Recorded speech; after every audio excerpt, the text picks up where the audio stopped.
Boa tarde, Brasil. Boa tarde, produtor rural. Caravana Família Nação Agro sendo transmitida diretamente do município de Torrinha. Estamos aqui no Mosteiro do Paraíso, onde trabalham os agromonges, uma congregação que participa da vida dos produtores daqui do bairro Paraíso, em Torrinha. Caravana Nação Agro é uma iniciativa do Senar São Paulo em parceria com o Canal Rural para levar informação, capacitação e também ouvir os produtores sobre as necessidades de cada região produtora. Aqui em Torrinha, teremos hoje 2 palestras: uso da energia solar na propriedade rural e regularização ambiental, com orientações sobre como o produtor deve proceder para ficar em dia com a legislação ambiental. Por causa da pandemia, estamos usando mais a internet e as redes sociais. Mas aqui no recinto, todo mundo obedecendo às orientações dos órgãos de saúde, né? Mantendo o distanciamento, todo mundo com máscara e tem também álcool em gel à disposição. Nossas caravanas percorrem os 4 cantos do estado de São Paulo. Então vamos assistir agora um vídeo que traz um resumo sobre o nosso trabalho.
Hoje no município de Torrinha, e eu quero agradecer imensamente todo o apoio da equipe do Sindicato Rural de Torrinha, do Senar daqui de Torrinha, em nome do presidente Ricardo Cassola. Obrigado, Ricardo, pelo apoio, viu?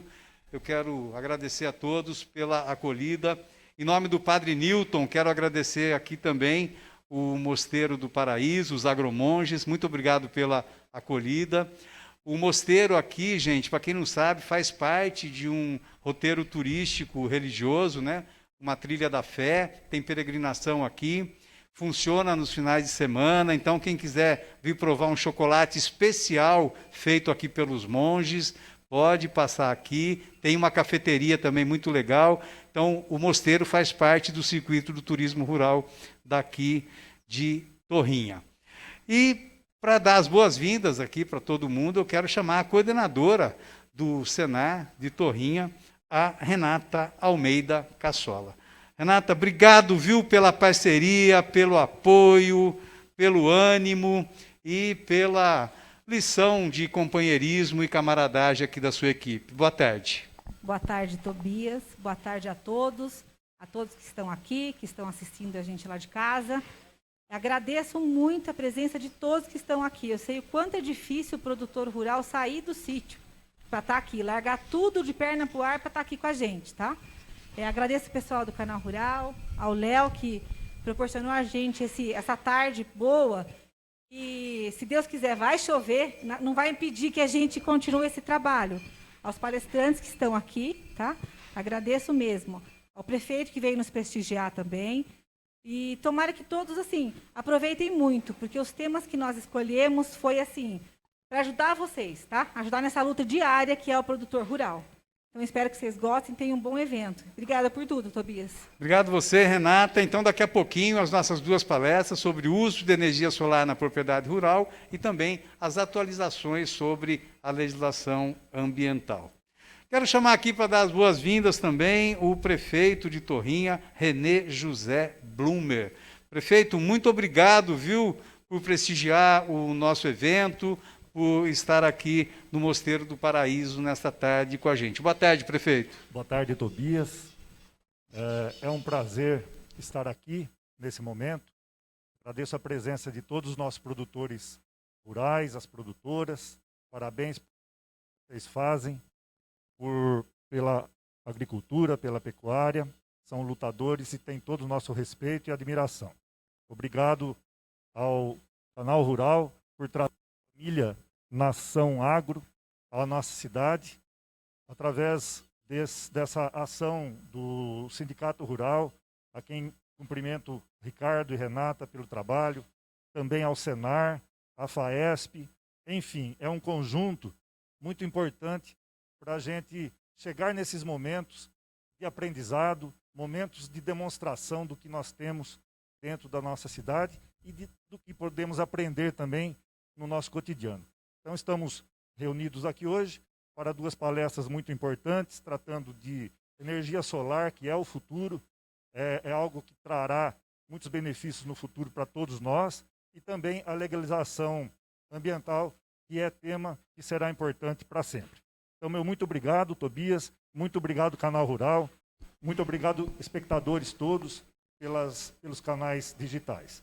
Agradeço também a oportunidade que o padre Newton nos deu de estarmos aqui reunidos no mosteiro, que é, de fato, um dos pontos turísticos mais importantes da nossa cidade, do nosso município, um município que se tornou de interesse turístico há 3 anos atrás, e estamos lutando aí para aprimorar não só o turismo em geral, como o turismo religioso, que é o que mais avançamos até hoje. Com o melhor café do Brasil, com certeza. Meus parabéns a todos os produtores e produtoras de um café premiado, várias premiações já Brasil afora, que engrandece muito o trabalho de vocês e trará frutos no futuro muito importantes. Estamos juntos, unidos, inclusive no projeto da identidade geográfica, em que faremos e construiremos o café da região de Torrinha. E isso fortalecerá muito mais ainda todos nós, o nosso município, o nosso desenvolvimento, e é isso que queremos muito. Meus agradecimentos a todos. Obrigado, Tobias. Obrigado, prefeito. Bom saber, hein, que a gente vai ter indicação geográfica, café de Torrinha. Olha que maravilha, gente. Que notícia boa que o prefeito traz para a gente, que esse processo está em andamento lá em Brasília. Muito bom saber disso e, com certeza, a gente vai divulgar e prestigiar bastante o café daqui. Porque a gente sabe que não é fácil fazer um café de qualidade, um café acima de 85 pontos. Não é para qualquer um, né? Precisa ser profissional. Muito bom, gente. Quero chamar aqui também, para dar as suas boas-vindas, dar o seu boa tarde, o Leonardo Stulin. O Leonardo, para quem não conhece, é um jovem agrônomo, ele é assessor da Superintendência do Senar e também presidente do Sindicato Rural de Barra Bonita e um dos grandes incentivadores desse nosso projeto. Léo, por gentileza, chega para cá. Boa tarde, obrigado por ter vindo prestigiar presencialmente aqui, né, o nosso evento, Léo.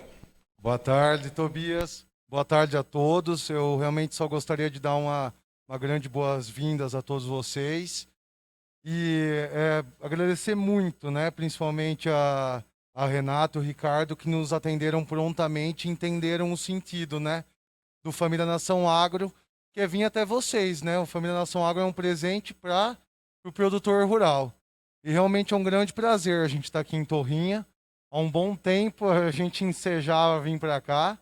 Era um forte desejo e ainda mais questão de novidade, com café especial e tudo mais.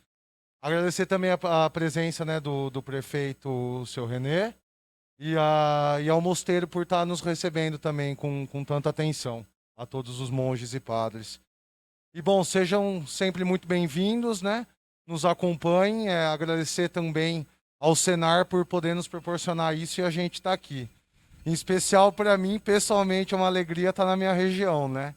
Eu sou barra-bonitense e sempre falo com muito orgulho de Torrinha. E torço muito para que cada vez mais vocês explorem o turismo rural e o café cada vez mais fique famoso aqui também. Contem sempre conosco lá no Senar e também comigo, lá em São Paulo, em Barra Bonita. Obrigadão, pessoal. Valeu. Obrigado, Léo. Muito obrigado. Então é isso, gente. Vamos para a nossa primeira palestra do dia sobre legislação ambiental. Eu quero chamar aqui o João Soares da Costa Oliveira. Ele é oficial da Polícia Militar da Reserva, é bacharel em Direito e é instrutor do Senai São Paulo também. Ô, João, pega o microfone com a Ana Carolina, por favor. Obrigado, João, pela presença, pela parceria, viu? Fique à vontade, que a gente quer saber sobre as novidades aí que tem na legislação. Tem muita coisa nova chegando, né? Então, vamos prestar atenção na palestra do João para a gente não perder tempo nem dinheiro, né, João? Com essas novas instruções, né? Fica à vontade, João. Obrigado, Tobias. Então, muito boa tarde a todos. Por favor, João. Agradeço a oportunidade de estar aqui. Para mim é uma honra estar podendo participar e contribuir de alguma forma, né, aqui com esse projeto da família Nação Agro, FAESP, Senar, tá? E agradecendo e cumprimentando aqui o pessoal do mosteiro que nos recebeu. Realmente aqui parece um paraíso, né? Cumprimentando o prefeito aqui da cidade de Torrinhas, o pessoal do sindicato aqui de Torrinhas, e dizer para vocês que nós temos a satisfação de estar podendo falar com o produtor rural, e nós hoje vamos tentar aqui, nesse tempinho que a gente vai ter, trazer informações importantes e na parte prática, para a gente entender o que é o CAR, o que é o PRA, né? Isso que está em moda hoje em dia, que acaba recebendo o produtor rural de encheio, né? Que ele vai ter que cumprir essas duas situações que o Código Florestal atual nos colocou. Então, se quiser colocar a apresentação, por favor. Tá. Então, nós vamos falar, então, o que foi pedido aqui pelo sindicato, falar sobre o CAR e o PRA. Eu vou tentar passar para vocês os aspectos práticos, né, para a melhor opção de regularização ambiental. Tentar levar a parte mais prática para a gente entender esta questão do CAR e do PRA. Para lá, né?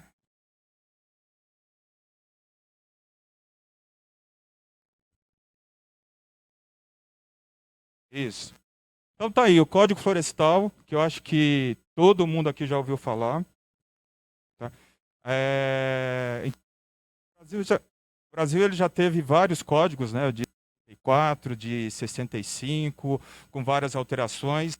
E hoje o mais recente, que nós também chamamos de novo Código Florestal, porque ele é o mais recente, ele foi publicado em 2012.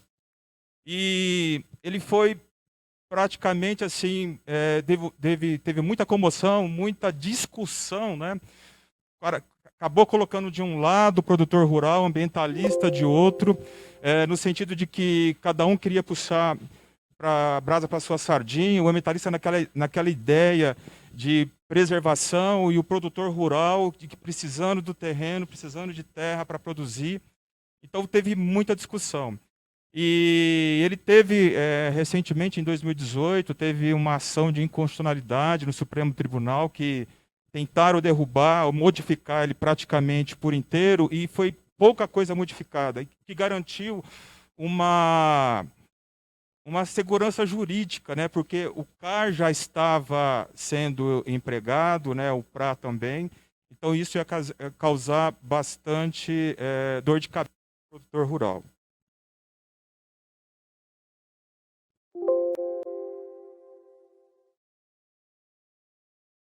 Tá, mas o que é o cadastro ambiental rural que a gente tanto fala? o que tanto se ouve falar, que é obrigatório hoje para o produtor rural, né? O artigo 29 do Código Florestal, ele falou que ele torna obrigatório, né, o cadastro ambiental rural por parte de todos os produtores rurais, de todos aqueles que têm posse rural. O que ele é? É um cadastro eletrônico, né, com a finalidade de integrar as informações ambientais. Ou seja, o produtor rural precisa, hoje ele é obrigado, porque anteriormente não era, mas hoje ele é obrigado a entrar num sistema eletrônico, ou seja, entrar na internet através do SICAR, que é o sistema informatizado do CAR, e lançar todas as informações referentes ao seu imóvel. Então, ele precisa lançar onde tem as áreas de preservação permanente, onde tem as matas ainda preservadas, onde tem a sua plantação, onde tem área rural consolidada. Guarde bem essa palavra, que nós vamos falar aqui um pouquinho mais à frente, que é importante para o produtor rural. Onde se localizam os imóveis, né? A casa do morador, ou aquele onde ele guarda os seus produtos. Então, todas essas informações têm que ser lançadas nesse sistema. Por quê? O que vai acontecer? Vai formar um banco de dados, né? Então, a primeira parte é coletar todas as informações de dados que vêm do produtor rural para controle, monitoramento, planejamento ambiental, econômico e combate ao desmatamento. Aqui já fica talvez a primeira indagação. Mas eu vou fazer isso, vou lançar as minhas informações no sistema para que o governo possa fiscalizar. O objetivo inicial não é esse. O objetivo inicial realmente é coletar todas essas informações. Por exemplo, a Embrapa Territorial fez um trabalho com a análise das informações colocadas no CAR e verificou que 25% do território brasileiro, ou seja, 1/4 do território brasileiro, de áreas protegidas, estão dentro das propriedades rurais. Ou seja, os produtores rurais hoje protegem 25% do território nacional com as suas propriedades rurais. Então, olha as informações que chegam ao governo para fins de planejamento. Então, juntadas essas áreas, as áreas inseridas nas propriedades rurais, mais unidade de conservação, mais áreas indígenas, tem mais de 66% de áreas protegidas no Brasil. Equivale a 10 países da Europa, né?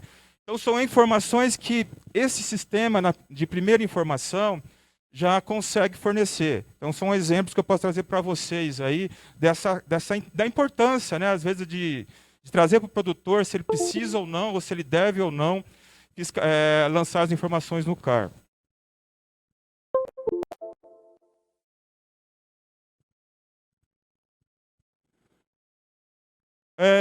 Qual o prazo? Teve uma alteração no Código Florestal e que tornou obrigatória a inscrição no CAR e para todas as propriedades e posses rurais. Então, hoje não tem meio que escapatória, né? Eu tenho título da minha posse, eu tenho registro no cartório, tenho que fazer sim. Não, eu só tenho uma posse, né? Recebi de herança, recebi dos pais. Também tem. O meu sítio está na zona urbana, eu preciso fazer o CAR? Obrigado. Eu preciso fazer o CAR? Precisa. Porque não é onde está localizado, se é na área rural ou na área...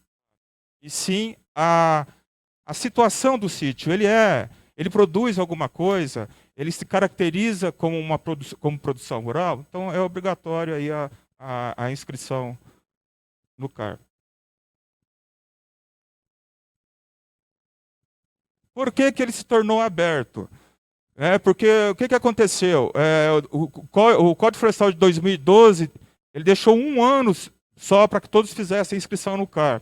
E esses prazos foram sendo dilatados. Por quê? Sem inscrição no CAR, por exemplo, o produtor rural não consegue créditos agrícolas. Hoje, o produtor rural vai precisar mostrar a sua inscrição no CAR para praticamente tudo que ele for fazer dentro da sua propriedade.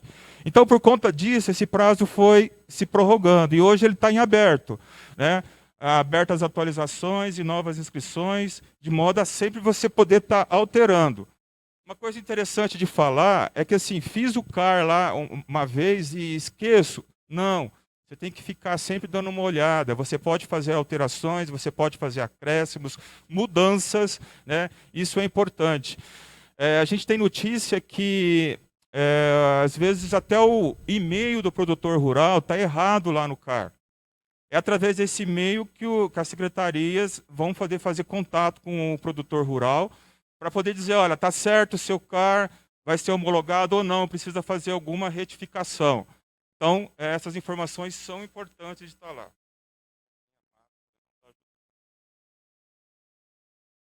E se não fizer o CAR? Tem fiscalização? Tem multa? Até pouco tempo atrás, aqui no estado de São Paulo, existia uma advertência para quem não fizesse o CAR e para obrigar o produtor a se inscrever no CAR. Hoje não, isso já foi mudado, tanto a parte da fiscalização da Polícia Ambiental como da Secretaria já não tem utilizado mais essa advertência. Até porque a gente tem notícia que aqui no estado de São Paulo, 100% dos produtores já estão inscritos no CAR. É possível não se cadastrar no CAR? Olha, ninguém é obrigado a fazer nada, né? Apesar de estar dizendo que é obrigatório, mas ninguém é obrigado a fazer nada. Mas o que eu digo para vocês tem muitas vantagens, porque o primeiro passo para o produtor rural conseguir os seus direitos ou as vantagens que o Código Florestal trouxe é fazer a inscrição no CAR. Primeiro ele precisa ter inscrição no CAR. Aqui eu dou um exemplo. Estou falando das áreas de preservação permanente, né? A que mais é comum nas propriedades rurais são as margens do curso d'água e de reserva legal averbada. Eu vou falar um pouquinho mais para frente, mas reserva legal averbada é aquela parte da propriedade rural com vegetação nativa que tem que ser deixada intacta ou tem que fazer a recomposição. Olha, se eu sou cadastrado no CAR, eu já tenho uma vantagem aí, porque na hora de eu somar, de eu fazer a minha reserva legal, eu posso somar as minhas áreas de APP com a reserva legal.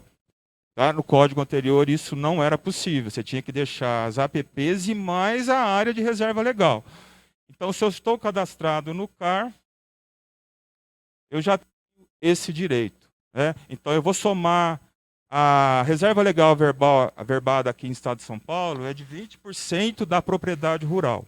Então, eu posso somar as áreas que eu tenho de APP para chegar nos 20% da reserva legal, né? Sem o CAR, eu não consigo fazer isso. Tá? Então, a segunda fase é o PRA, Programa de Regularização Ambiental. O que acontece? O Código Florestal, isso é novidade no Código Florestal, ele veio dizer o seguinte, olha, tem muitas vantagens, mas, produtor rural, você tem um passivo ambiental, sabe aquele desmatamento que foi feito, sabe aquela ocupação da APP que foi feita, sabe aquela ocupação da reserva legal, ou que você não fez a reserva legal, sabe? Agora você vai ter que fazer a regularização disso, vai ter que fazer a recomposição, né? Então, o segundo passo para a regularização é aderir a esse programa.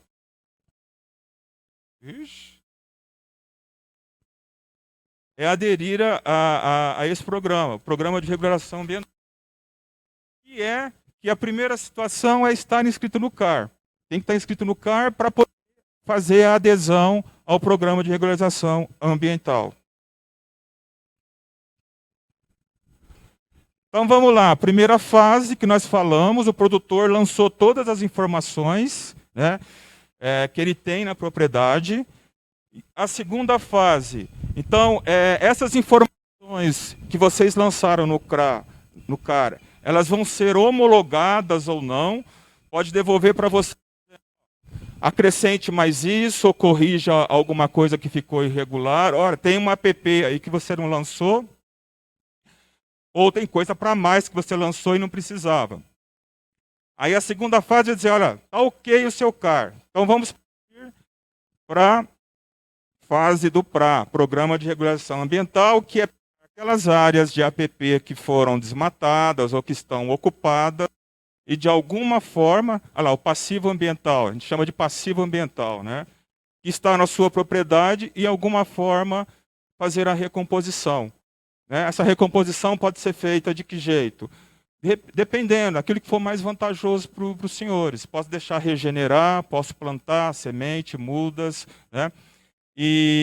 Mas eu vou ter que fazer isso daí. Agora, não só como eu vou fazer isso, como o produtor rural vai fazer isso, né? Mas em que parte da sua propriedade, qual parte territorial da sua propriedade você vai perder ou não. É isso que eu gostaria de deixar bem claro, chamar a atenção para vocês, nessas vantagens que o Código Florestal trouxe, principalmente para o pequeno produtor, na hora de fazer essa regularização ambiental. Quem tem que fazer a regulação ambiental? O produtor, né? Ah, mas eu comprei um sítio e ele já estava desmatado, a APP já estava desmatada. Não foi eu que fiz isso. A obrigação é do atual proprietário. Porque o passivo ambiental, você assume, né? É como se fosse um filho, né? Você comprou a propriedade, você assume tudo que está lá, agora passa a ser a tua obrigação fazer aquela recomposição, né? Se eu vender o sítio também para outro, um exemplo, né? Isso também vai acontecer. Então, os prazos, como eu falei, quais prazos para inscrição no CAR? Ficou indeterminado todas as propriedades e posses rurais até 31 de dezembro do ano passado. Isso é importante porque terminou o ano passado, né, em 2020, e a partir de 2020 tem 2 anos para você poder fazer a adesão ao PRA. Então, 31 de dezembro do ano de 2022, até lá o produtor tem que fazer a adesão a esse programa de regulação ambiental. Essa resolução da Secretaria da Agricultura que traz esse prazo. Aqui no estado de São Paulo, quem está tratando do CAR, dos programas de regularização ambiental, dos projetos para regularização, é a Secretaria de Agricultura.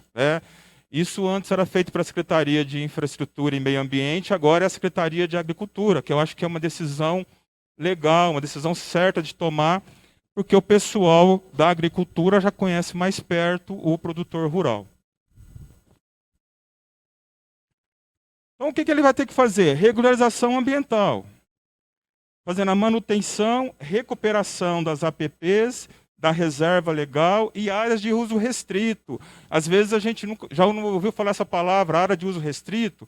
Se você tem uma declividade na sua propriedade e ela está entre 25 e 45 graus, ela não é nem uma APP e nem uma área normal, ela é uma área de uso restrito. Tem que ter uma atenção maior ali com como ela vai ser utilizada. Então, se ela foi usada, degradada, também caberá aí a regularização. Ou fazendo a compensação da reserva legal quando couber, da reserva legal mais à frente. Aqui só umas informações que a gente traz para vocês sobre o CAR. O número total de imóveis inscritos é mais de 385 mil, então aqui em São Paulo, 100%. 100%. Chama a atenção de que 86% são áreas até 4 módulos fiscais. 13% são áreas acima de 4 módulos fiscais e apenas 8,8% dos imóveis fizeram adesão do PRA. O que o produtor rural precisa saber antes de assinar o termo de compromisso ambiental? 3 coisas importantes. Intertemporalidade, essa palavra comprida, né? Tamanho da propriedade e área rural consolidada. Vamos falar um pouquinho de cada uma delas. Porque vai mudar o tamanho da APP e da reserva legal. Área de preservação permanente. Aqui um exemplo, o que mais tem nas propriedades rurais são as nascentes e curso d'água. Então, pelo Código Florestal, você tem a nascente 50 metros ao redor, e depois, conforme o rio, a largura do rio, ele vai de 30 metros até 500 metros de APP. Aqui a gente tem um resuminho que fica mais fácil. Ó. Se o rio tem até 10 metros, APP de 30, 10 e 50, 50, 50 e 200, 100, 200 e 600, 200, e mais de 600 metros, a APP é de 500 metros de cada lado do curso d'água. Ah, outra palavra importante que vocês precisam saber, área rural consolidada. O que é isso? Área de imóvel rural, ocupação existente antes de 22 de julho de 2008, guardem também essa data. O que aconteceu em 22 de julho de 2008?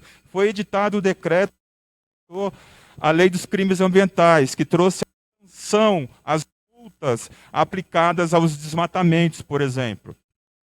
Mas, se nessas áreas eu tenho edificações, benfeitorias ou atividades agropastoris, ou seja, agricultura, pecuária, plantação de eucaliptos exóticas, nessas áreas de APP antes de 2008, eu começo, então, a ter umas diferenciações.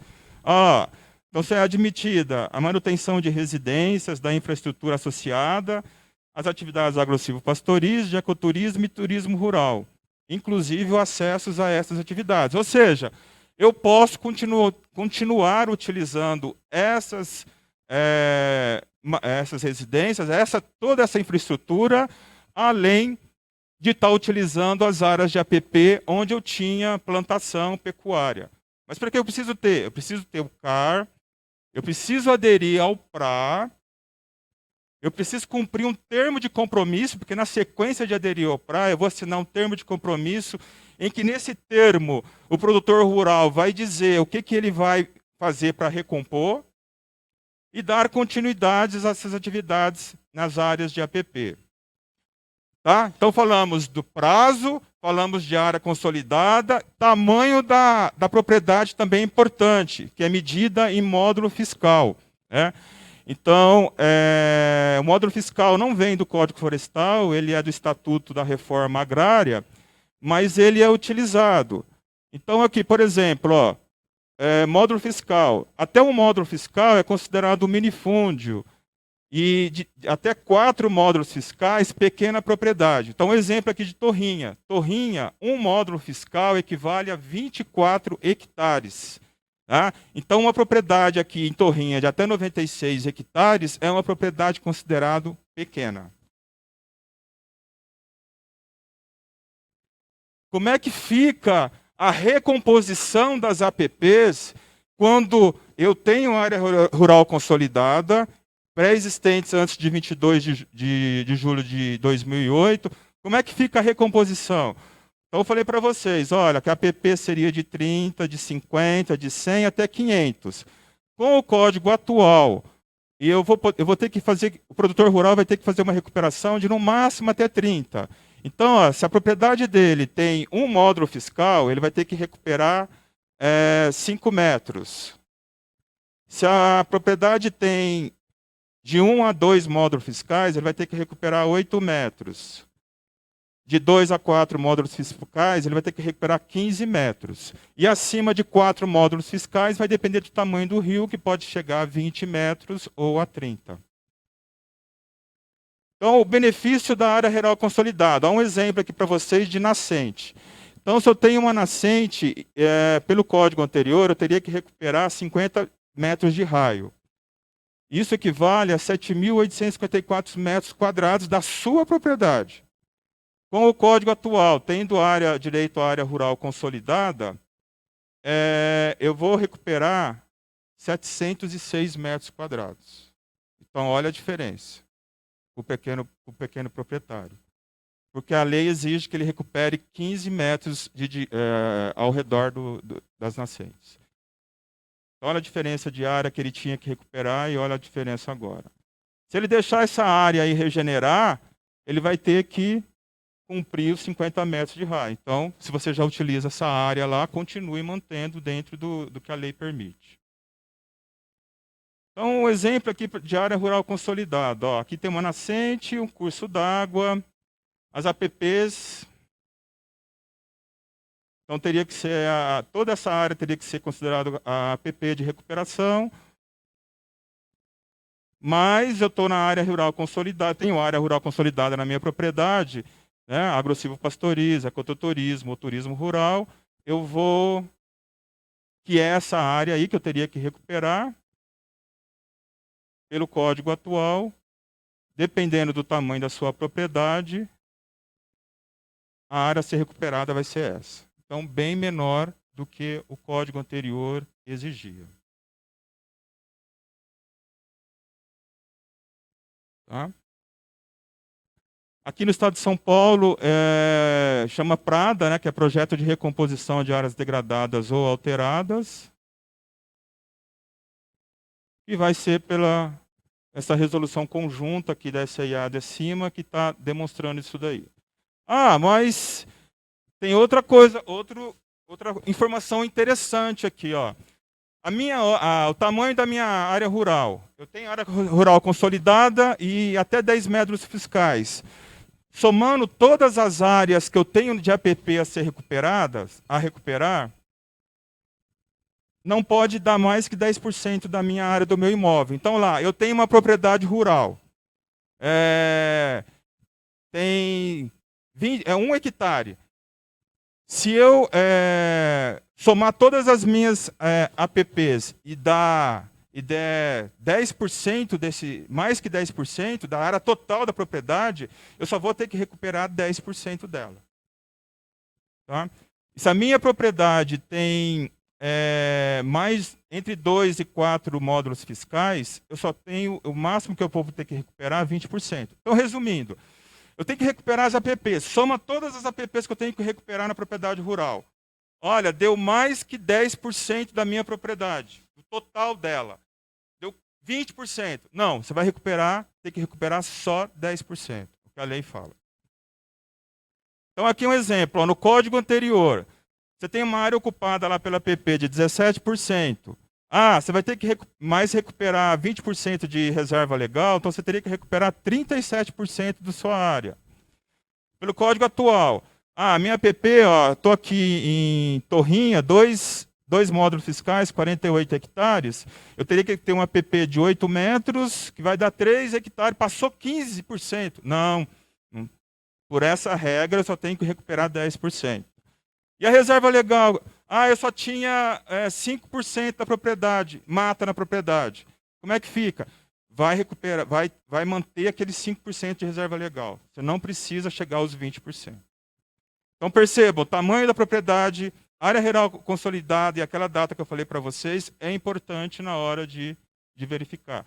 Aqui no estado de São Paulo, 20% da propriedade rural tem que ficar como reserva legal averbada, é o que fala a lei. Mas tem algumas considerações.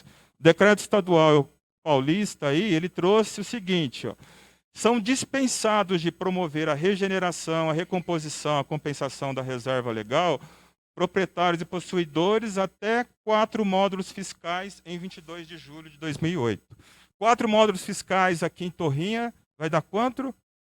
4 vezes 4, 16, 96 hectares. Então, as propriedades rurais aqui de Torrinha até 96 hectares estão dispensados de fazer reserva legal.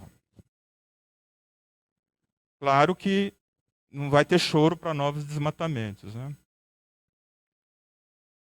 Se o imóvel desmatou, mas ele respeitou os limites impostos antes do Código Florestal, os limites que tinha no Código de 65, ele vai ter que recuperar a reserva legal com a vegetação daquela área lá. Aí tem todos uns cálculos que a Secretaria da Agricultura vai fazer para você.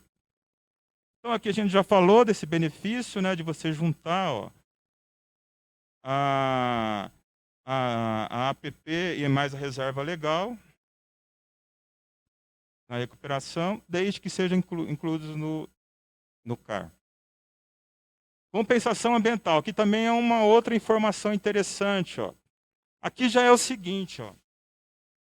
É aquela propriedade que tem bastante mata intacta, que ela tem mais que os 20% para reserva legal, que está sobrando. O que o produtor rural pode fazer?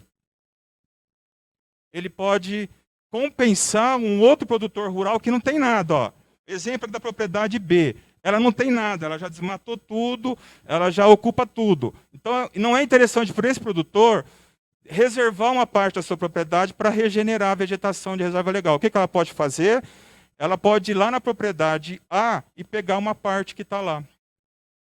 Pegar arrendamento de uma parte que está lá como reserva legal em uma outra propriedade. Para ele não ter que dispor terra da sua propriedade. E é bom, porque aquele que tem mata em pé, que tem bastante área, ele pode ganhar um dinheiro com isso daí. Através do quê? Então, olha lá, propriedade, reserva legal conservada inscrita no CAR, ultrapassou o mínimo, então ele vai utilizar o excedente para fazer servidão ambiental ou cota de reserva ambiental. O que são essas duas palavras? Né? Como forma de compensação. Aquisição de cota de reserva legal. Vai funcionar assim. Então sobrou, eu tenho uma propriedade, está sobrando mata, está sobrando área, a minha reserva legal está ok, a minha PP está ok. O que eu faço? Eu vou criar uma cota. Isso daí é o seguinte, eu pego uma parte, cada cota é em 1 hectare, e deixo à disposição para quem quiser comprar. Vai funcionar como bolsa de valores.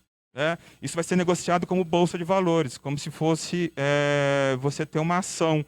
Então, o produtor rural pode vender. Aquele produtor que não quer dispor da sua propriedade porque ele já desmatou e precisa produzir, então ele vai e compra essas cotas. E aí é uma forma do produtor que mantém ter um dinheiro extra entrando aí.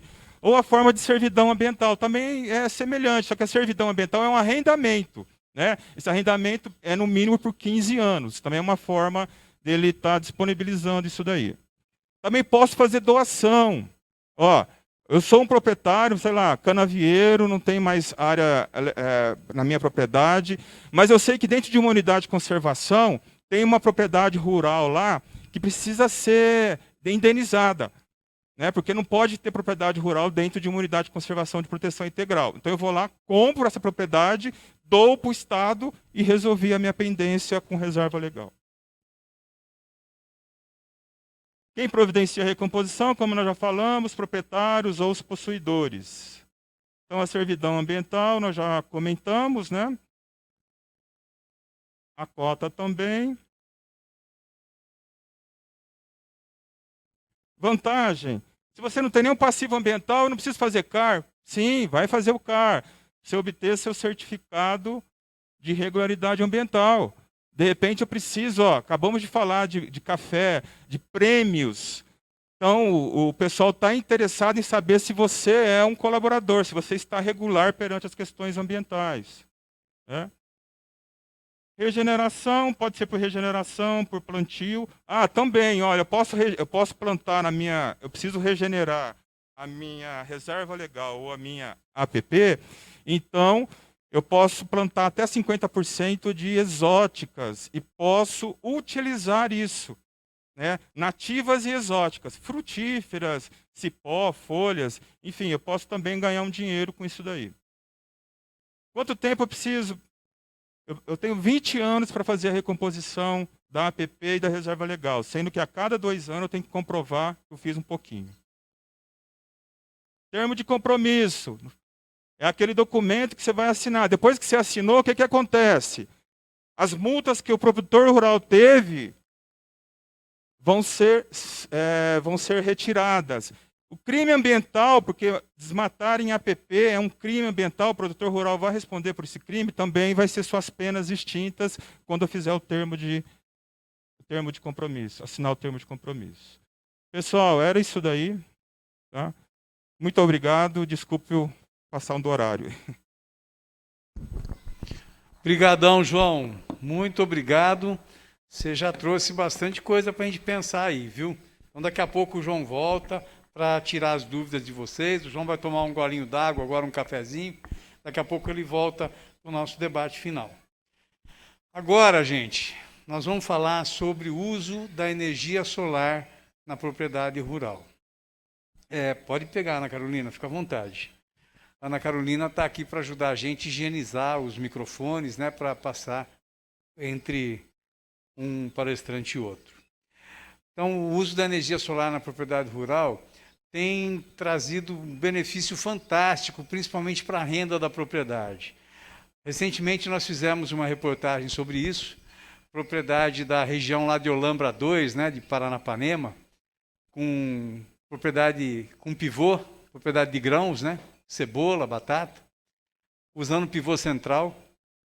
O produtor pagava uma conta, uma média aí de R$7 mil por mês, caiu para R$100 a conta dele, usando energia solar.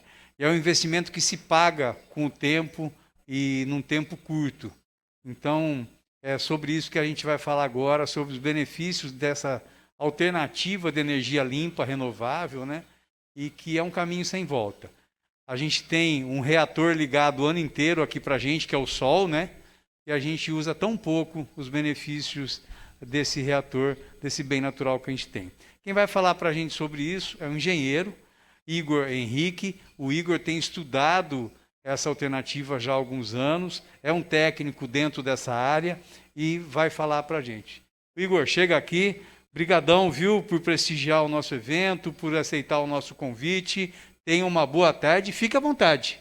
Boa tarde, Tobias. Boa tarde, pessoal. Obrigado aí pela oportunidade. Parabéns ao Canal Rural, o Senar, FAESP, por essa oportunidade de estar trazendo aqui para vocês a oportunidade da gente estar podendo falar sobre essa alternativa aí de geração de energia limpa e renovável, que está vindo aí para ficar, está se consolidando não só no Brasil, mas no mundo, e que nos próximos anos vai ser o futuro da geração de energia limpa. Eu vou tentar passar para vocês aqui, fica à vontade, no pouco espaço de tempo que a gente tem, uma prévia do que se aplica de energia solar para a atividade de vocês. Eu fiz pensando justamente nesse universo do agricultor, do produtor rural. No final a gente vai estar aberto para um debate, para perguntas. Quem tiver mais dúvidas pode perguntar, porque vai surgir algumas aí. Então, assim, benefício da energia solar na zona rural. Vamos lá, vamos introduzir. O que é energia solar fotovoltaica? Foi descoberta no século XIX, né, o efeito fotoelétrico. O que é isso? É quando a luz solar atravessa o painel solar e ali ele causa uma diferença de potencial nos seus terminais e gera energia elétrica. Somente no século XX, depois dos anos 50, que ela entrou em escala comercial. Ou seja, já não é de hoje que a gente já tem descoberto esse fenômeno, que é converter a luz do sol, a radiação solar, em energia elétrica. Aqui a gente tem um desenho típico de um sistema, que é o sol, né, passa no painel, ele alimenta a residência e o excedente ele injeta na rede do imóvel. Para que eu dei essa introdução? Para a gente entender o que é o painel solar. O pessoal muitas vezes confunde com aquele painel solar que já tem no telhado, que aquece a água. Aquilo lá não é fotovoltaico, aquilo é fototérmico. É igual a serpentina, né, que a gente tem lá do fogão a lenha. A água circula no fogão a lenha, aquece e vai para o boiler, você usa água quente. Aquele lá é o fototérmico. Esse é o fotovoltaico, é converter energia solar, radiação solar, em energia elétrica, igual essa que a gente está aqui usando para funcionar o projetor, funcionar a luz e todos os sistemas que estão ligados aqui na energia elétrica da rede da concessionária. Como que está a energia solar pelo mundo? Para vocês verem que isso daí já é uma vertente, é uma realidade que a gente não tem como mais negar. Peguei algumas notícias mais recentes, né? Energia solar pode representar 47% da geração nos Estados Unidos. Energia solar cresce 12% na Europa durante o verão. O Johnny Walker, quem não gosta, né, de uma bebida, do uísque, vai usar energia solar nas suas atividades produtivas. É outra notícia lá em cima, né? E aí o que a gente vai ver aqui? Agora pelo Brasil. Para você ver que interessante, temos duas notícias aí do Canal Rural. Ó. Banco do Brasil lança linha de crédito para energia solar. Você vê, ó. Agricultores do Paraná têm isenção no financiamento de energia solar, né, para custo zero no financiamento. Você vê que tem governos que incentivam, seja o federal ou estadual, o agricultor a fazer uso, a implementar energia solar na sua propriedade. Matriz energética brasileira. Aqui é a contribuição da AB Solar. Aí meu abraço, meu cumprimento ao pessoal da AB Solar. Trabalhado bastante, né, em prol da energia solar. Tem o Ronaldo, o Rodrigo, a Bárbara Rubim, que tem levado bastante subsídio lá para o Congresso, para o governo, para implementar energia solar como uma fonte limpa e alternativa de geração de energia aqui no país. A matriz energética, o que vem a ser a matriz energética? No Brasil, a gente é muito, pode falar assim, beneficiado, né? A gente é muito privilegiado, porque a nossa matriz energética basicamente é limpa. Você vê que a gente tem lá composto basicamente por hidrelétricas, depois a gente vem lá pela eólica, tem a solar que está pequena aqui embaixo ainda. Então, a energia fotovoltaica, energia solar, ela está começando a implementar e já está tendo alguma expressividade na matriz elétrica. Porém, ainda não é maioria. Se a gente vê esse gráfico interessante, que a gente vê a evolução da energia solar na matriz energética brasileira. Você vê o salto que ela dá nos últimos anos. Ela está com quase 10 megawatts.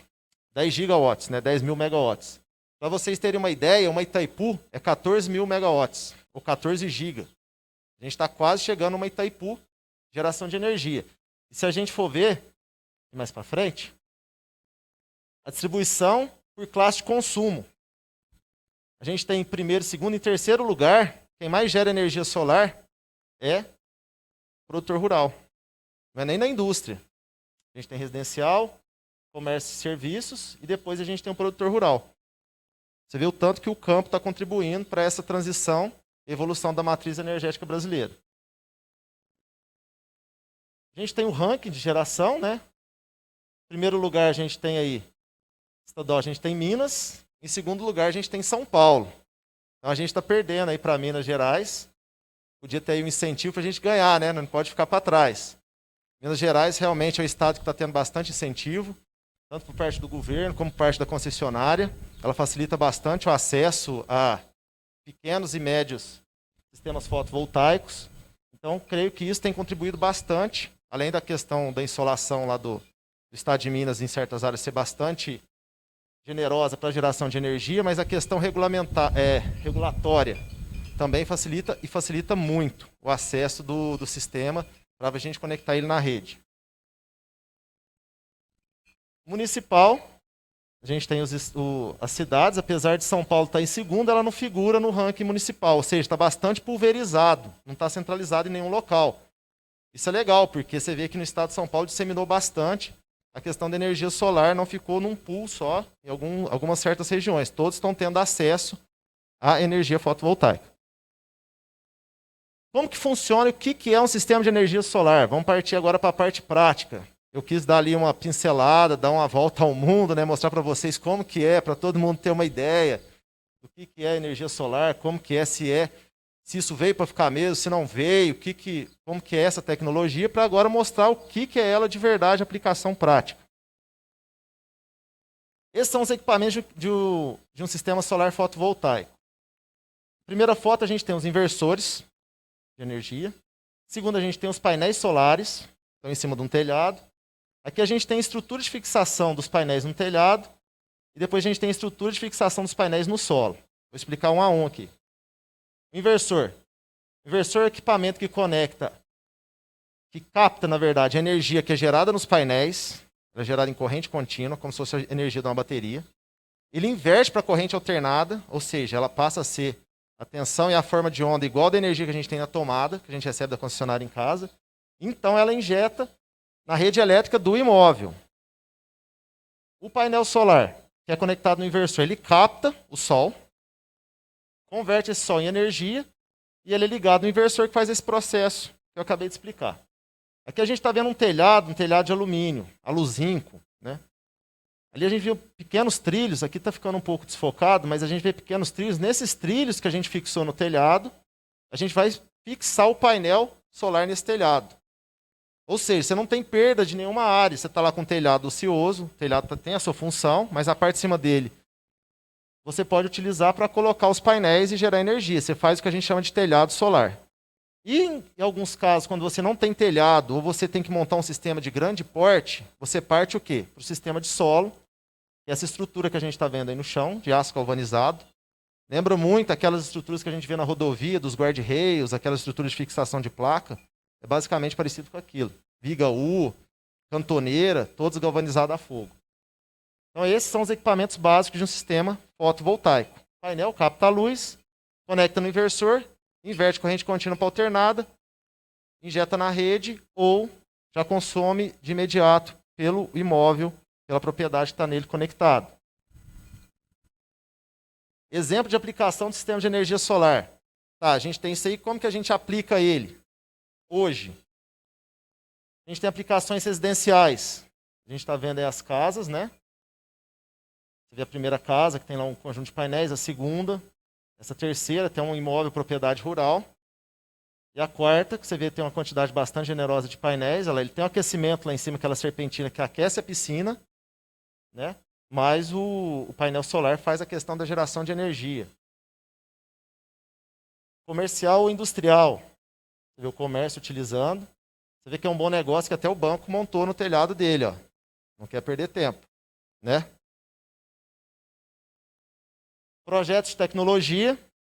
Esse é um caminhão, ele é 100% elétrico. A tração dele é elétrica. Ele faz parte de um projeto de carbono zero, de uma concessionária de rodovias aqui de São Paulo.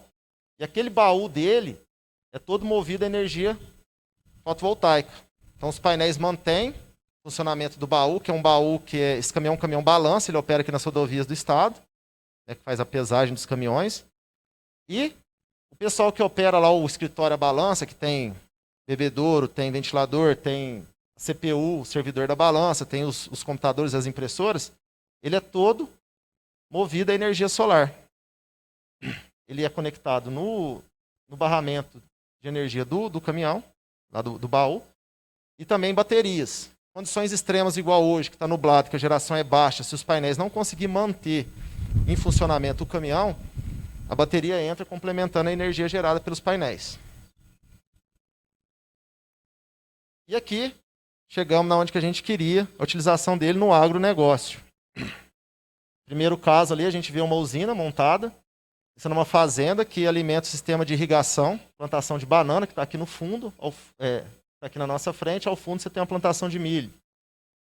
E do lado é uma outra fazenda, plantação de café, igual da região de vocês aqui, na região de Franca. E ali, o que é interessante dessa usina? Ela gera para essa fazenda, só que ali é um pool de geração. Envia para outras unidades.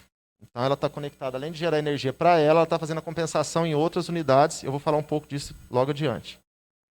E a gente tem questão do leite, né? O pessoal montou em cima do galpão do Retiro. Abaixo outra fazenda, a fazenda de café, região de Batatais, Altinópolis. Aqui embaixo a gente tem, nesse galpão, é um composto. Então o gado fica confinado ali dentro. Ele tem que tocar aqueles ventiladores para refrigerar. Então ali os painéis estão montados para isso, para prover toda essa energia do imóvel. Aqui abaixo um outro sistema, uma fazenda de café também, que alimenta a rede elétrica. Basicamente ali é para o sistema de irrigação do cafezal. E aí? Gostei, tudo. Mas como que eu faço para ter um sistema de energia fotovoltaico? É legalizado, não é? Como que funciona? Então, existem inúmeras empresas que trabalham com esse sistema, fazem essa implementação.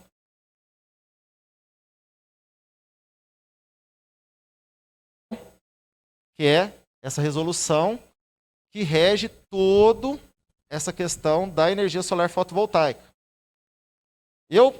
Nessa resolução 482, como ela é bastante extensa, eu peguei 2 tópicos, que é a geração no local de consumo e o próximo, que é a geração remota. O que é a geração no local de consumo? Microgeração distribuída. Eu coloquei aqui o recorte do parágrafo que fala sobre ela. É quando você gera energia no local e você já consome nele. Igual eu mostrei naquelas casas das fazendas das casas. Você está aqui nesse telhado, a gente colocou todos os painéis solares aqui no mosteiro, e a energia que é gerada aqui, 100% para atender o mosteiro. Então isso é geração no local de consumo. Você atende aqui o seu consumo. Você é autossuficiente na geração de energia. E você tem também a outra possibilidade. Qual que é a possibilidade? A segunda opção, que é o autoconsumo remoto. Né? Mas vamos falar aqui da geração no local de consumo. coloquei os tópicos, né? A energia gerada pelo sistema fotovoltaico é utilizada no local em que foi gerada. No caso aqui. O excedente de energia gerada é injetado na rede da concessionária. Como que funciona? Estou aqui meio-dia, sol a pino, dezembro. O sistema está com 100% de geração de energia. Eu não estou consumindo nem 30%. Esse excedente vai para onde? Ele vai para a rede. O sistema é todo interligado. Então você está injetando essa energia na rede da concessionária. Pois num dia como hoje, que está nublado, você está com um consumo expressivo e você não tem geração de energia, você vai buscar energia da rede da concessionária. No final do mês, no ciclo da leitura, ela vai fazer a leitura e vai compensar o que você gerou, o que você injetou, o que você consumiu. Sempre a gente busca o ponto de equilíbrio, que é zero, para que você não pague conta de energia, sim a tarifa mínima. Expliquei isso que a gente está falando. Autoconsumo remoto. O que é o autoconsumo remoto? É o segundo caso. Lembra que eu falei daquela usina que foi montada lá, pessoal que tem a fazenda de café, que gera para aquela propriedade e para as outras mais? Esse que é o chamado autoconsumo remoto. A gente pode montar uma usina aqui no telhado do mosteiro, aqui no chão do mosteiro. Ele gerar energia para o mosteiro e, além do mosteiro, gerar para outros imóveis. Né? Para a igreja que está lá na cidade, para outro mosteiro que está aqui perto, desde que esteja na mesma concessionária de energia e esteja a titularidade da conta no mesmo CPF ou CNPJ. Ou seja, o mosteiro aqui tem que mandar para outro mosteiro que esteja a conta de energia na mesma titularidade e seja dentro da mesma concessionária. Esses são os requisitos. Então, o que acontece quando é feito dessa maneira? A energia que é gerada aqui, ela é 100% compensada o consumo. Você gerou aqui, hoje, 10 kW. O mosteiro gastou 10 kW, bateu 10 kW. No final do mês, você gerou 100 kW. O mosteiro consumiu 50 kW. 50 kW você tem de excedente para enviar para outro imóvel. Como é isso?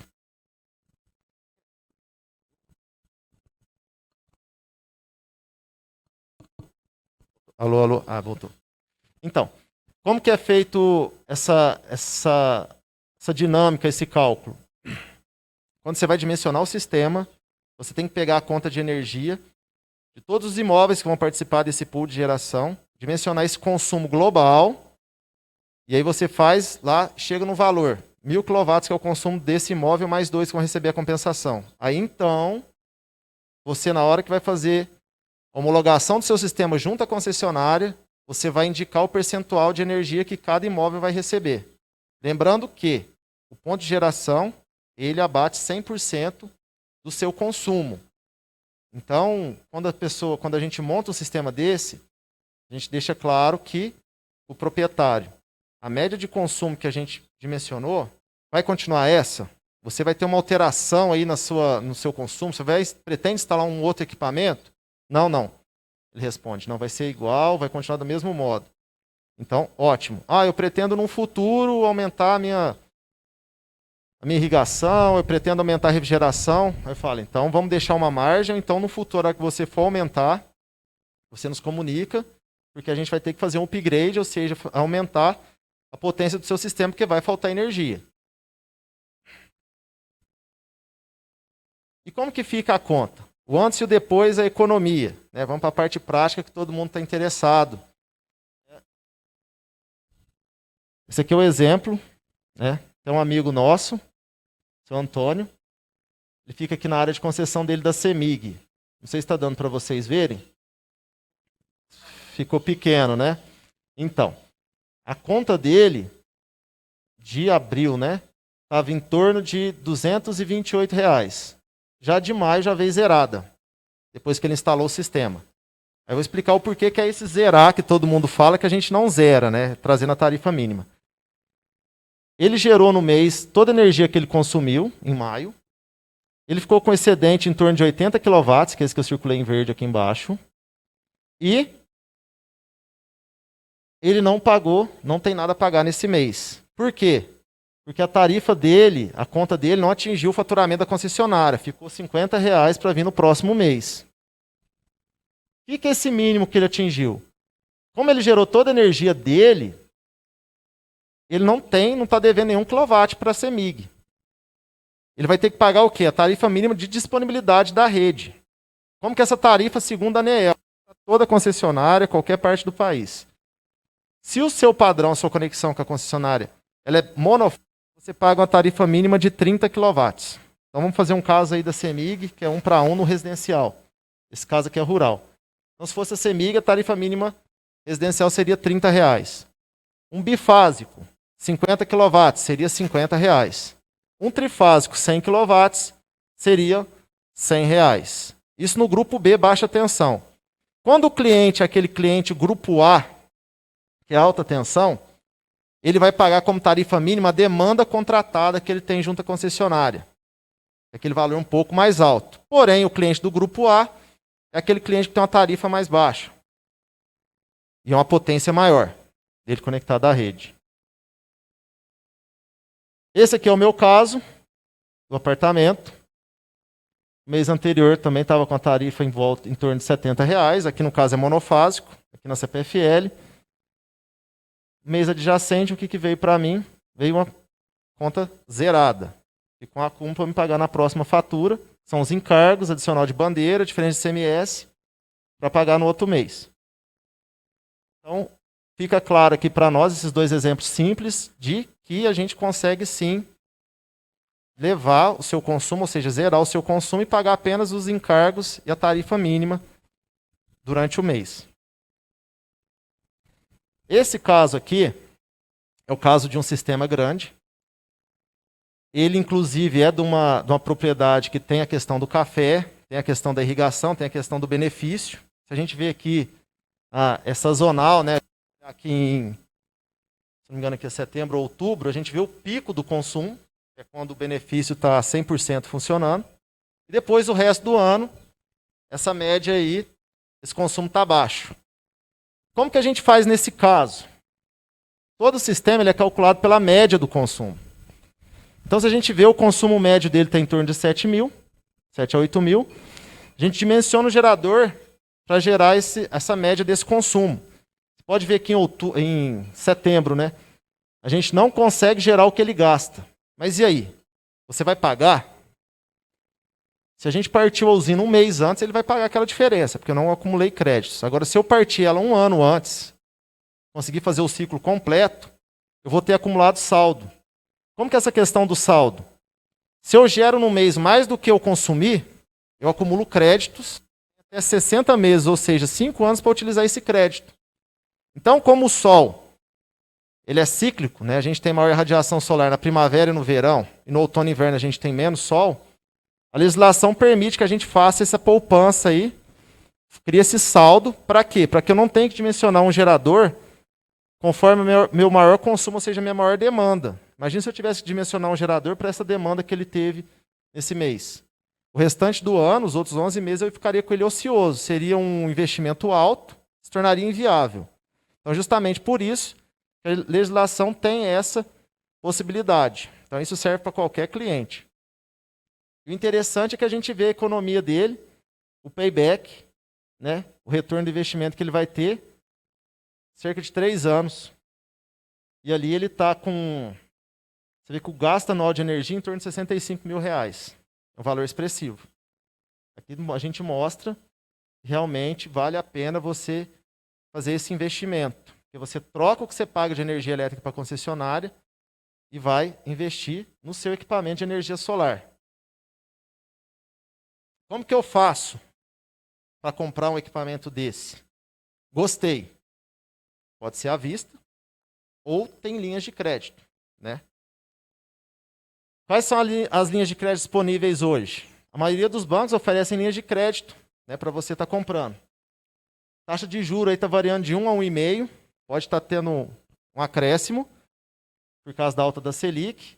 E uma carência de 30 a 90 dias para estar pagando. Prazo até 72 meses. Mas e agora para o produtor rural? O que é interessante? A gente tem um plano safra, tem um Finame pelo Banco do Brasil. Se a gente olhar pelo Pronaf, juro de 3,5% a 5% e o Pronamp até 7%. Tem prazo de 10 a 7 anos para estar pagando e carência até 7 anos para você comprar, para você estar pagando esse equipamento. Se você vê aí que a inflação média da energia elétrica varia de 8% a 10% ao ano, você tiver um juro desse para você comprar um equipamento, você vê que vale bastante a pena. Né? Ainda mais com uma carência aí de até 3 anos para você estar fazendo a aquisição desse equipamento. O pessoal do produtor rural da minha região tem optado bastante por essa linha de financiamento. Quais são os benefícios? Ganhos diretos. A redução do valor da conta de energia. Você tem aí um payback médio aí que varia de 3 a 5 anos para pagar o equipamento. Vida útil de 25 anos. Então você tem depois que pagou, você vai ter o retorno aí durante 20 anos sem estar pagando a conta de energia. Vai pagar só a tarifa mínima. Eu brinco que é uma alusão você sair do aluguel e ir para casa própria. Depois que você parou de pagar o aluguel, você vai pagar só o IPTU, que nesse caso nosso é a conta mínima da concessionária. E os ganhos indiretos que a gente tem? A valorização do imóvel. Você tem com o seu imóvel, se um dia você for negociar ele, você agregou valor no seu imóvel. Você recupera esse investimento. Né? O ganho de valor no produto final, né? Quando você utiliza energia renovável com 0 emissão de gases de efeito estufa. Hoje essa questão aí do ESG está muito em voga. Né? Muitos mercados, igual o Tobias até falou, a questão dos microlotes, você exportar, né, o seu café, o seu produto para o exterior, eles pedem vários certificados. E produtores que utilizam da questão ambiental, a questão do recurso renovável, essa preservação do meio ambiente, tem uma aceitação boa aí fora. Eu tenho conversado com o pessoal que busca essa certificação, café especial, é bacana. Tanto é isso que a gente viu a palestra aqui anterior, a questão do CAR. As concessionárias exigem o CAR da propriedade quando a gente vai fazer a homologação do sistema fotovoltaico. Né? Então, você vê que uma coisa está interligada à outra, não tem como mais a gente fugir dessa questão da preservação. E eu coloquei os 3 pontinhos, porque ganhos indiretos são infinitos, a gente vai vendo, vai aí perder de vista. Né? Era isso, pessoal. Acho que excedi um pouquinho, o Tobias me deu um alô, mas qualquer dúvida, está aqui o meu telefone, está aqui o e-mail, se a gente quiser conversar, tirar dúvida, estou à disposição. E fico à disposição aqui, no encerramento aqui da palestra, para estar tirando as dúvidas de vocês e depois também a gente pode bater um papo. Obrigado. Obrigado, Igor. Palma para o Igor, gente. Vamos bater palma para ele. Obrigado, Igor. Ô, Igor, enquanto você toma um golinho de água aí, vou chamar o João para cá. Vamos começar batendo um papo com o João aqui. Aí você já volta para cá, viu, Igor, para a gente tirar as dúvidas com você também. João, chega aqui. Pega o microfone com a Ana Carolina, por favor. João, a gente percebeu na sua palestra que mesmo com todo o seu esforço para tornar a linguagem jurídica mais palatável para a gente, né? Mais acessível para a gente, ainda tem muito juridiquês, né? Em toda essa parte que se fala da questão ambiental. Aquele produtor que ele tem dificuldade com essa linguagem, que deve ser mais ou menos 99,9% dos produtores, né? 99,9% dos produtores. Ele pode procurar o sindicato rural, pode procurar a CAT, ele pode procurar essas entidades que tem gente capacitada lá para ajudar ele, né? Sim, desde o início do Código Florestal, da questão do CAR, a própria FAESP tem se mobilizado bastante para estar apoiando o produtor rural, né? E a própria lei, o Código Florestal, ela fala que o pequeno produtor ele deve ser apoiado, ele deve ter ajuda para isso daí. Então, e a Secretaria da Agricultura, que está fazendo isso daí, ela também está com essa missão. Então, o pessoal está sendo treinado para isso, para estar apoiando o produtor rural naquilo que ele for preciso. E lógico que envolve aí os sindicatos rurais, que é o local mais próximo do produtor. Se o sindicato não conseguir resolver, ele vai para a instância em cima, e sim, o produtor rural ele não está abandonado, porque, de fato, é uma questão jurídica e outra coisa, é a internet, que nem sempre o produtor rural também tem esse domínio. Hoje é tudo feito pela internet, então é tudo pelo SICAR, tudo pelo sistema eletrônico, né? Daí que eu falei da importância de estar tudo regularizado, as suas informações lá. Mas vai ter ajuda sim, o produtor rural não está abandonado, não. Perfeito, obrigado, João. Então, primeiro passo, procura o Sindicato Rural, procura a Casa da Agricultura, que tem gente capacitada lá para te ajudar. Ô Igor, existe um número para você passar para a gente do custo da implantação do solar? Por exemplo, quanto custa o metro quadrado da placa? Existe esse número? Bem, cada projeto é único. A gente trabalha o custo da unidade do quilowatt pico. A gente não consegue ter assim um número padrão para estar passando para o. Igual da construção civil, que a gente sabe. Não tem, né? Porque é um equipamento que é dolarizado, oscila muito, então cada dia está um valor. Então, assim, a gente precisa pegar, fazer o projeto e passar para o produtor qual seria o valor do projeto a ser implementado na sua propriedade. Deixa eu dar outra butinada no C aqui. Então vai. Em quanto tempo se paga, mais ou menos, em média? Ó, o payback médio é de 3 anos a 5 anos. De 3 a 5. 3 a 5. E dura quanto tempo? 25 anos. A garantia que o fabricante dá de funcionamento do painel. Após 25 anos, não é que ele para de funcionar. Das placas. Das placas. Ele estabiliza em 80%. Vamos pegar um exemplo aí. Um painel de 500 watts, ele starta no ano zero com 500 watts.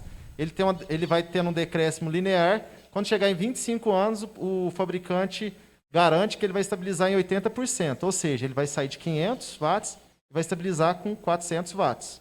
Perfeito. Então, você ainda, daí para frente, ele ainda vai estar gerando energia, só que vai ter essa perda aí de 20%. Muito bom. Gente, quem que quer fazer pergunta aqui no recinto, a Ana Carolina vai com o microfone até você. Quem quiser fazer pergunta, levanta a mão. Tirar dúvida aqui. Aproveitar esses dois feras da legislação ambiental e também da energia solar. Alguém tem dúvida? Pode. Opa, senhor aqui. A Ana Carolina, ela vai segurar o microfone para o senhor. Boa tarde. Nome do senhor, com o que o senhor trabalha, por gentileza? Meu nome é Paulo César, eu sou agricultor, trabalho com café e temos também um pouquinho de granja lá, temos avicultura. E pelo que me consta, o senhor tem café premiado também, né? Isso, temos. Oh, parabéns, viu? Lá. Obrigado. A pergunta é o seguinte, painel solar. Tem o policristalino e o monocristalino. Aí chega o vendedor e cada um fala uma coisa. E a gente fica perdido. Eu queria saber qual que é a diferença. Muito obrigado. Boa pergunta, seu Paulo. São duas tecnologias distintas. A tecnologia que está consolidada agora vai ser a monocristalina. O que é a diferença dos dois? A policristalina tem vários cristais de silício. A monocristalina ela é constituída somente de um tipo de cristal de silício. O rendimento de um painel policristalino, em média, é de 17% a 18%.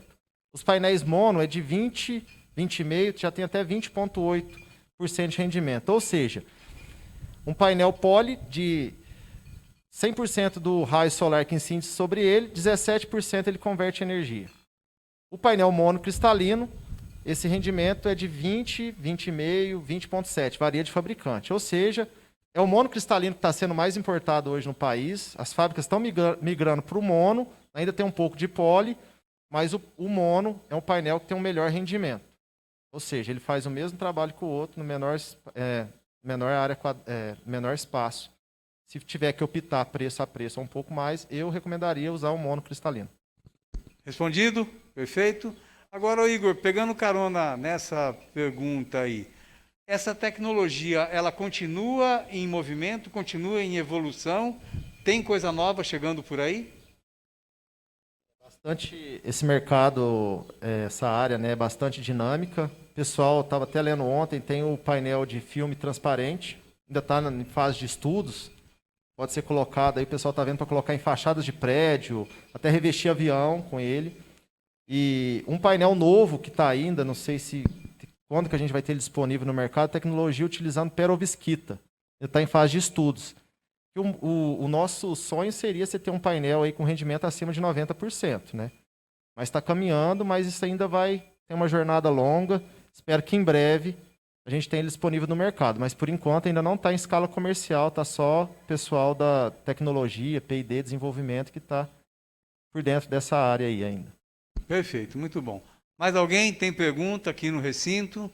Alguém quer aproveitar para tirar alguma dúvida sobre lei ambiental? Aproveitar que o João está aqui. Vamos aproveitando, gente.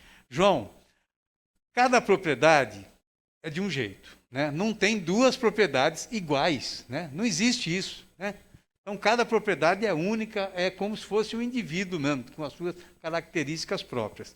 E são muitas variantes, né, que a gente vai encontrar em cada propriedade. E a lei, a gente sabe que ela é mais genérica, né? Ela não estuda caso a caso, né? Então, aquele produtor que ele tem algumas peculiaridades na propriedade dele, como que ele busca esse esclarecimento? Como que ele sabe o que ele tem que fazer? No caso de ter uma nascente ou várias nascentes na propriedade dele, que existem muitos casos assim, né? Região de serra, que o proprietário tem muitas nascentes. Ele tem que aumentar o número de APPs dele, a área de reserva legal, porque ele tem 5, 6 nascentes na propriedade dele?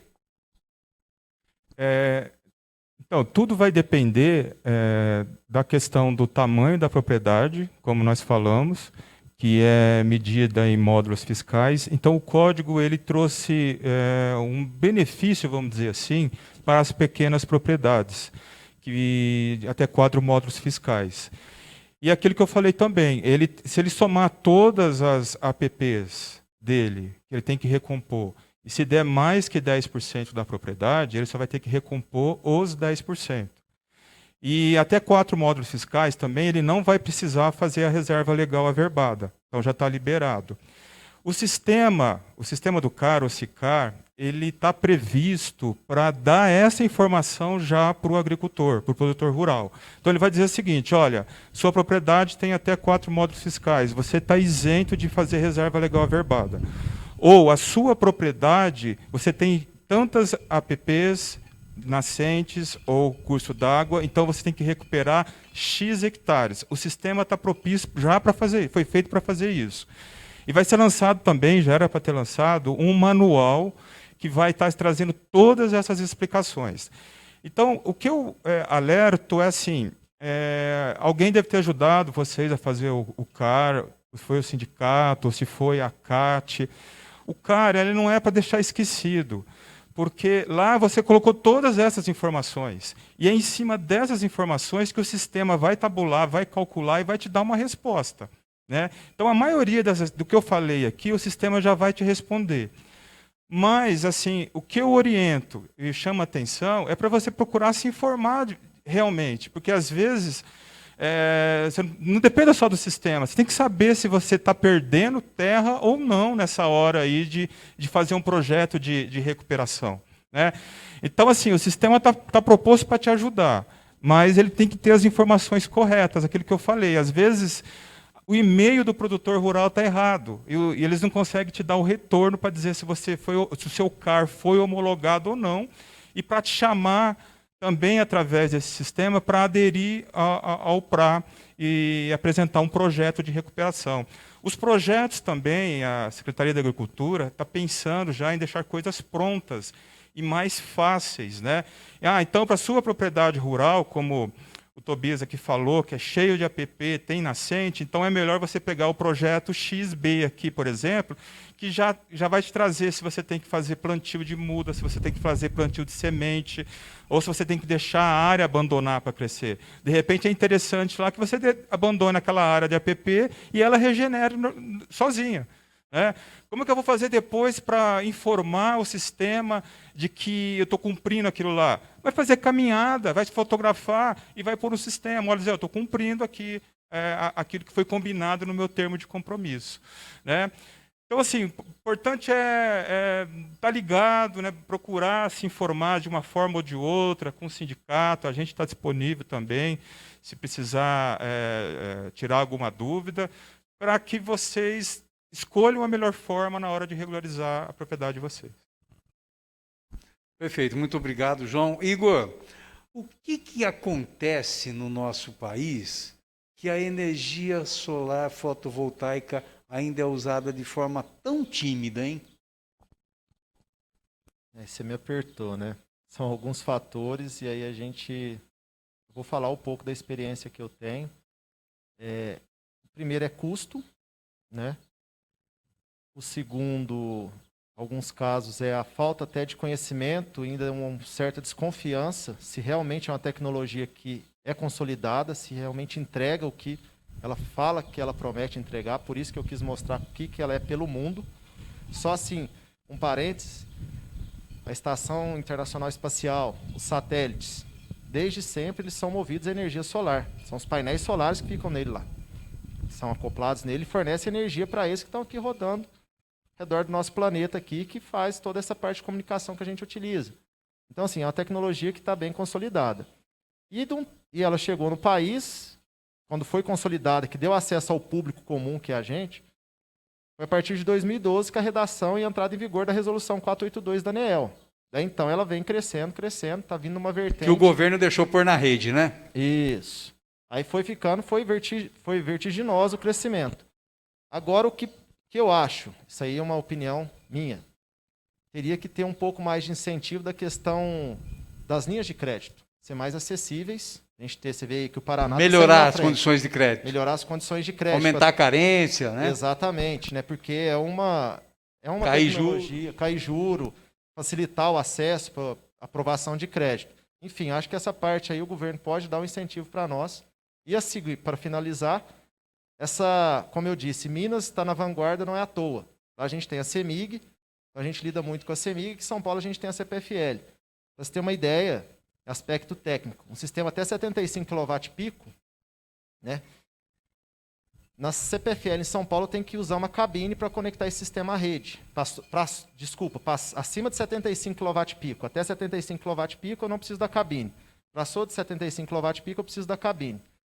Lá em Minas, na CEMIG, esse valor dobra. Eu preciso de uma cabine a partir de 150 kW pico. Então, isso facilita. Tem propriedades rurais que a gente monta sistemas que vão precisar. E uma cabine, nada hoje, ela custa mais de R$200 mil. Então, isso encarece muito um projeto. Então, são esses fatores que a gente precisa fazer uma revisão de modo a incentivar o incremento dessa tecnologia no país. Muito bom.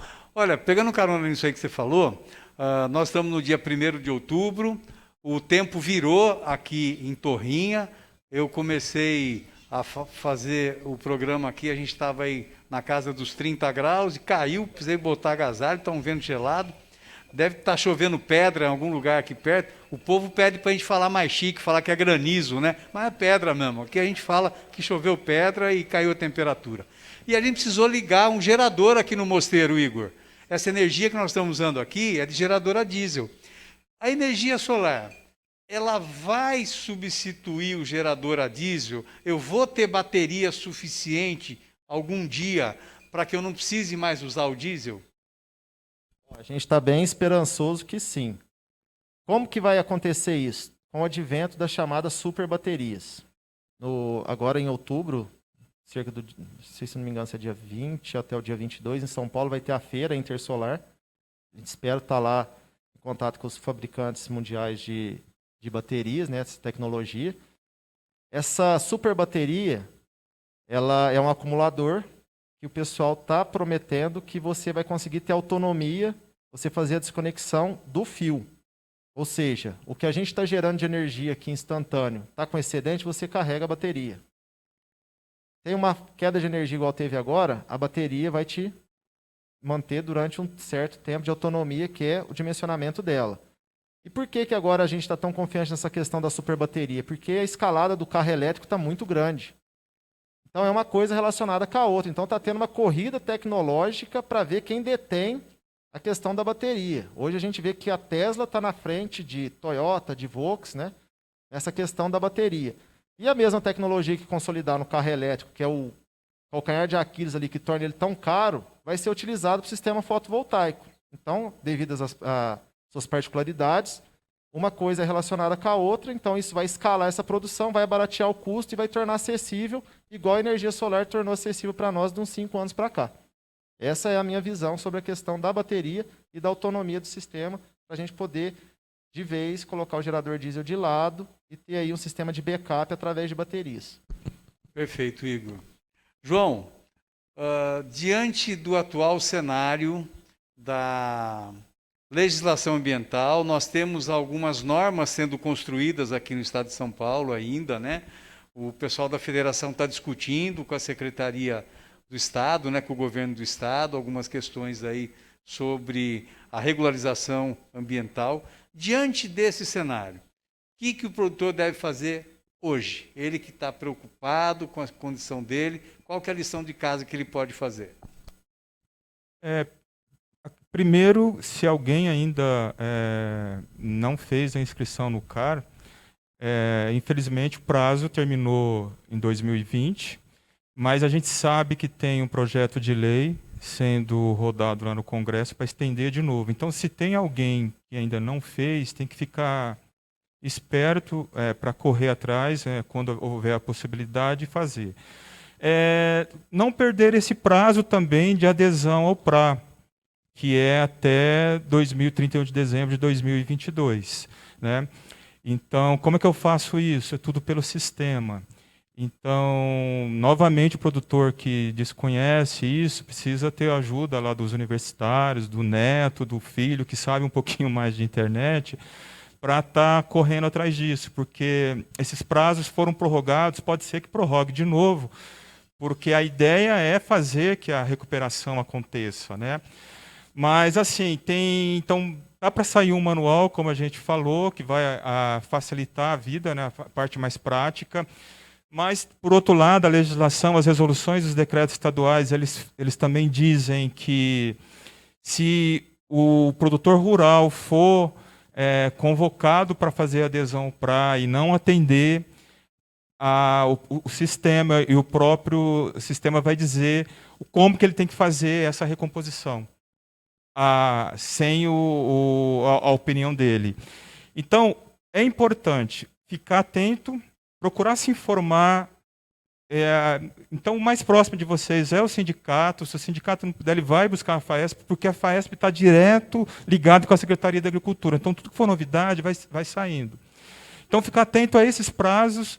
E, assim, no meu ponto de vista, é vantajoso fazer adesão ao programa de regulação ambiental de tudo aquilo que a gente falou aqui das vantagens. Porque hoje a propriedade rural, para tudo que você for fazer, vão te pedir o CAR. Né? Mais uma vez aqui, é importante hoje, na atualidade, você ter um comprovante de você estar com a sua regularização ambiental. Cada vez mais se buscando, né, que o próprio exemplo do café, né, que está se buscando aí uma certificação. O mundo lá fora, principalmente a Europa, ela olha isso daí. Certificados, quem está regular perante a questão ambiental. E o Brasil ele avançou nisso daí. Esse programa do CAR, até onde eu sei, ele é único desse cadastro de todas as propriedades rurais do país. Né? E todas essas informações que estão sendo trazidas para o CAR. Né? Então é isso, que fique atento, procure se informar, eu não sei, mas o outro vizinho sabe, um ajuda o outro.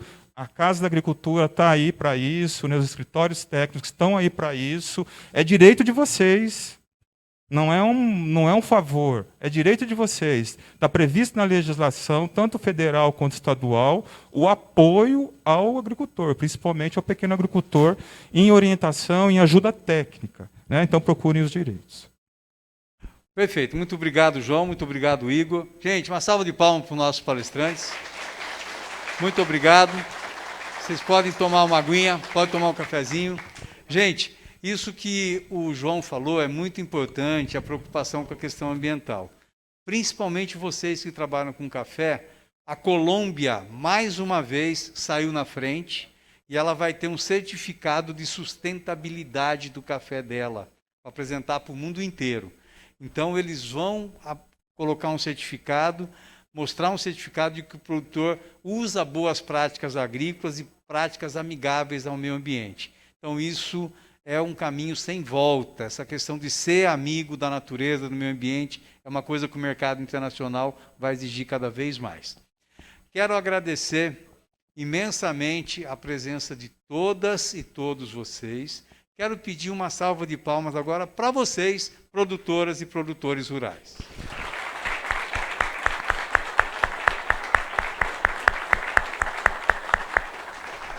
Obrigado, gente. Quero agradecer mais uma vez o Sindicato Rural de Torrinha, em nome do presidente Ricardo, da coordenadora do Senar, a Renata. O nosso muito obrigado por acolherem a nossa equipe e pelo companheirismo. Quero agradecer também em nome do Padre Newton, a acolhida aqui no Mosteiro do Paraíso, uma das atrações do turismo rural daqui de Torrinha. Então, é isso, gente. Muito obrigado para todo mundo. Um abraço e até o nosso próximo encontro. Tchau!